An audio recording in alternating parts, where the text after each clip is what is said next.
In a nation once celebrated as the Rainbow Nation, a nation that defeated apartheid, a nation that inspired the world with forgiveness and unity, another kind of hatred slowly began to grow in the shadows.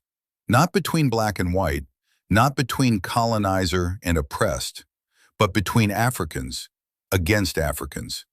This is the painful story of how xenophobic violence erupted in South Africa, and how fear, poverty, anger, and desperation turned neighbors into enemies.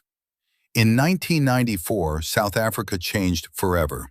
After decades of apartheid, a brutal system that separated people by race, Nelson Mandela became president. The world watched in awe.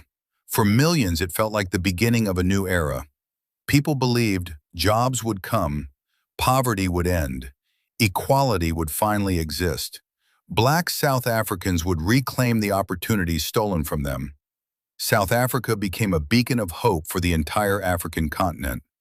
But behind the celebration, reality was far more complicated. Even after apartheid ended, millions of black South Africans remained trapped in poor townships, informal settlements, unemployment, crime-filled neighborhoods. The economy was still deeply unequal. A small number of people controlled most of the wealth, while ordinary citizens struggled to survive. Young people could not find work. Families lived in overcrowded homes. Electricity, housing, and clean water were still difficult to access in many areas. Frustration quietly grew. And then, another major change began happening. Compared to many African countries at the time, South Africa looked like paradise. Its economy was stronger. Its cities looked modern. There were more opportunities. People from across Africa began arriving. Zimbabweans escaping economic collapse. Mozambicans fleeing poverty. Nigerians searching for business opportunities. Somalis opening small shops. Ethiopians looking for survival. Congolese refugees escaping war. Some crossed borders legally.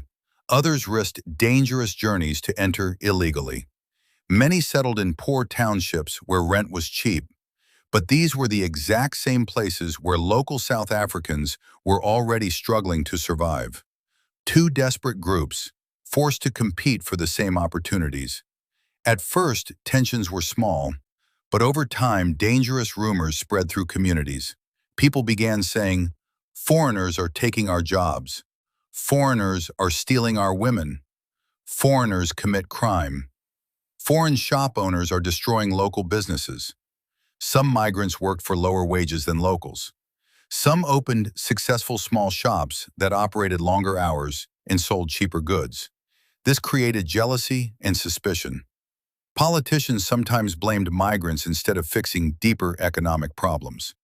Community leaders remained silent, and slowly, foreign Africans became easy targets. Long before the famous attacks of 2008, violence was already brewing. In the mid-1990s, migrants were harassed in the streets. Police often treated foreigners badly. Foreign-owned businesses were attacked. Some migrants were beaten or murdered. In 1998, violence broke out near Johannesburg. 3 foreign nationals were reportedly thrown from a moving train by a mob. But these incidents received little global attention. The warning signs were there. Nobody truly stopped the hatred before it spread. Then came the moment that changed everything. May 2008, Alexandra Township, Johannesburg, one of South Africa's poorest and most overcrowded communities. Tension had reached a boiling point. Rumors spread that foreigners were taking jobs, causing crime, receiving houses before locals. Then suddenly, violence erupted. Groups of armed men stormed through neighborhoods. They dragged people from their homes, asked them for identification, demanded to know where they came from. If they sounded foreign, they were attacked. What followed shocked the world. Foreign nationals were beaten with sticks and metal rods, stabbed, robbed, chased through the streets, burned alive. Homes were destroyed. Families fled carrying children and whatever belongings they could save. Some people hid in churches. Others slept in police stations or refugee camps. Mob violence spread like wildfire. Soon the attacks reached Durban, Cape Town, East Rand, other townships across the country. South Africa was burning from within. One moment became the horrifying symbol of the attacks. A Mozambican man named Ernesto Alfabeto Namwave was captured by a violent mob. He was beaten, then set on fire while people watched. The photograph of his burning body spread across the world. It became one of the darkest images in modern African history. Many people could not believe what they were seeing. Africans burning another African alive. Within weeks, more than 60 people were killed. Hundreds were injured. Over 100,000 people were displaced. Refugee camps were created inside South Africa itself. Imagine that. People who came seeking safety in Africa's most developed nation, now living in tents, terrified for their lives. Some migrants returned home with nothing. Others refused to leave despite the trauma. Entire communities were shattered. The South African government condemned the violence. Police and soldiers were deployed. Curfews were introduced in some areas. But many critics argued the response came too late. Human rights groups accused authorities of ignoring xenophobia for years. Across Africa, anger and disappointment spread rapidly. Countries that once supported South Africa during apartheid felt betrayed. This was the contradiction that hurt the most. During apartheid, many African nations stood beside South Africa.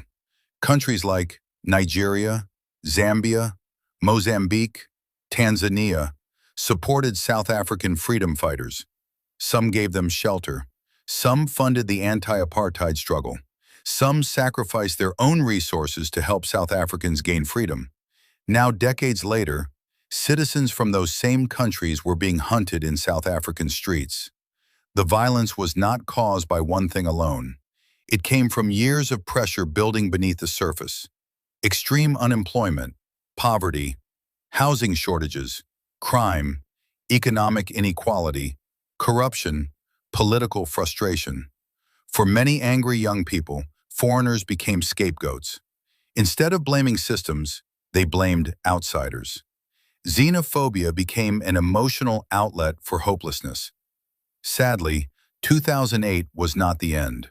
More attacks erupted in 2015, 2017, 2019, and several Timopes afterward.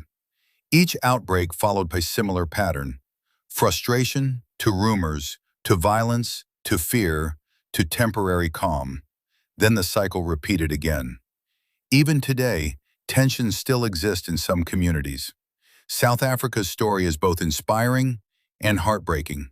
It is the story of a country that defeated one of history's most brutal systems. But it is also a warning. Freedom without economic justice creates frustration. Poverty mixed with fear creates anger. And anger without unity can destroy communities from within. The tragedy of xenophobic violence reminds Africa of one painful truth. If Africans begin seeing each other as enemies, then the dream of African unity becomes weaker. Because in the end, the people being attacked were not strangers from another world. They were fellow Africans, chasing the same dream, trying to survive. If you enjoy the story and want more stories like this, subscribe to the channel at Africa Folktales, Movies and Storytelling.